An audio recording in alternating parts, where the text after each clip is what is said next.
எலிசபெத்து கர்ப்பவதியானாள். ஜனங்கள் சகரியாவுக்கு காத்திருந்து அவன் தேவாலயத்தில் தாமதித்ததினால் ஆச்சரியப்பட்டார்கள்.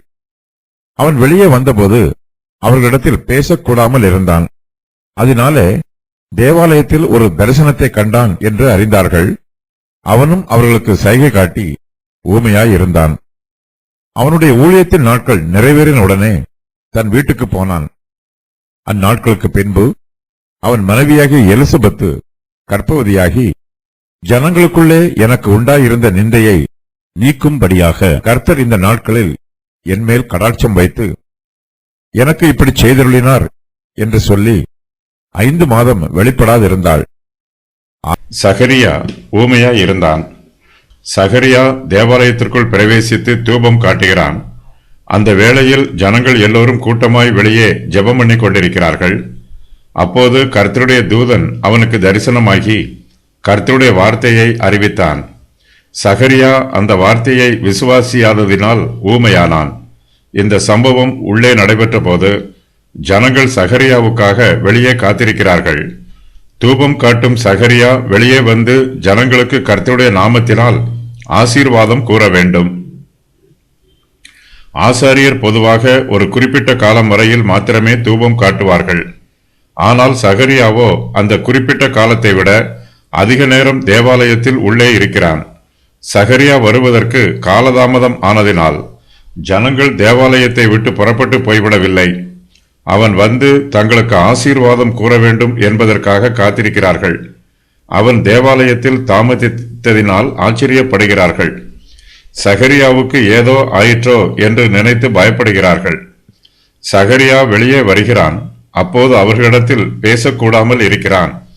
கர்த்தருடைய தூதன் சொன்ன பிரகாரம் அவன் பேசக்கூடாமல் ஊமையாய் இருக்கிறான். வெளியே வந்த சகரியா அங்கு காத்திருக்கும் ஜனங்களுக்கு கர்த்தருடைய நாமத்தினால் ஆசீர்வாதம் கூற வேண்டும். ஆனால் இவனோ பேசக்கூடாத ஊமையாக இருக்கிறான்.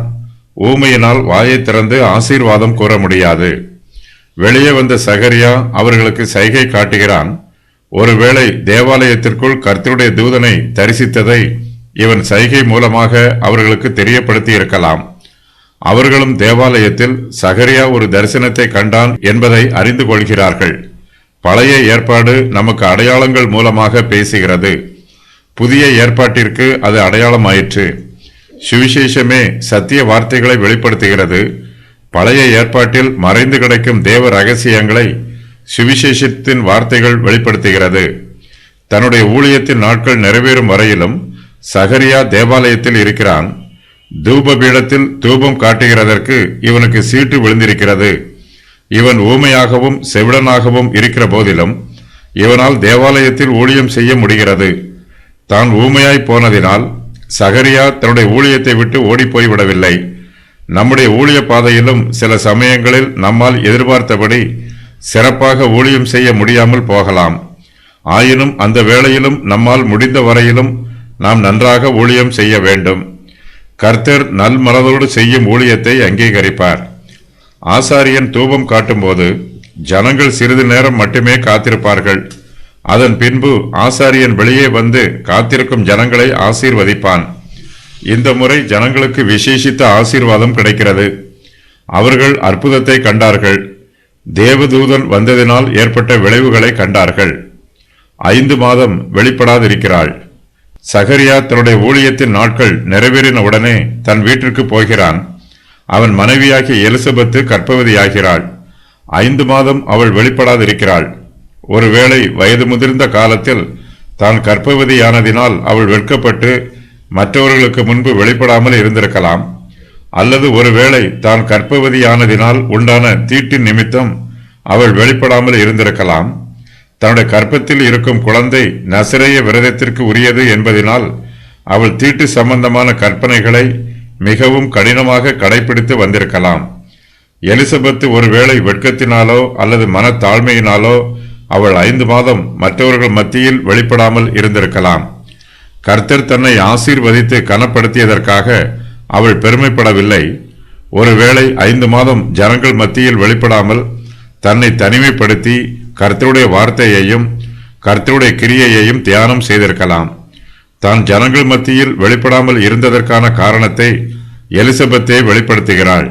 ஜனங்களுக்குள்ளே எனக்கு உண்டாயிருந்த நிந்தையை நீக்கும்படியாக கர்த்தர் இந்நாட்களில் என்மேல் கடாட்சம் வைத்து எனக்கு இப்படி செய்தருளினார் என்று குறிப்பிடுகிறாள்.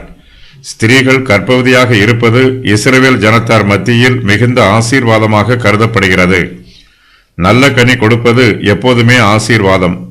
கனி கொடாமல் இருப்பது சாபம். ஸ்திரீகள் கற்பம் தரிக்காமல் மலடியாக இருப்பது அவர்களுக்கு மிகப்பெரிய நிந்தையாக இருக்கும். அவள் ஏதோ ஒரு பாவம் செய்ததாகவும் அந்த பாவத்தின் விளைவினால் அவள் கற்பம் தரிக்காத மலடியாக இருக்கிறாள் என்றும் அவதூறு பேசி அவளை நிந்திப்பார்கள். இப்போது எலிசபெத்துக்கு உண்டாயிருந்த நிந்தை நீக்கப்பட்டிருக்கிறது. அவளுக்கு நிந்தைக்கு பதிலாக இப்போது சந்தோஷம் உண்டாயிருக்கிறது. கர்த்தர் இந்நாட்களில் எலிசபெத்தின் மீது கடாட்சம் வைத்திருக்கிறார்.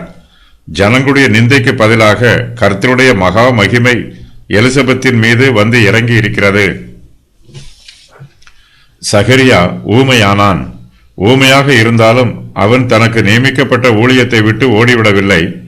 தன்னுடைய வீட்டுக்கு போய் தன் மனைவியிடம் இந்த நற்செய்தியை சொல்வதற்காக அவசரப்பட்டு ஓடிப்போகவில்லை.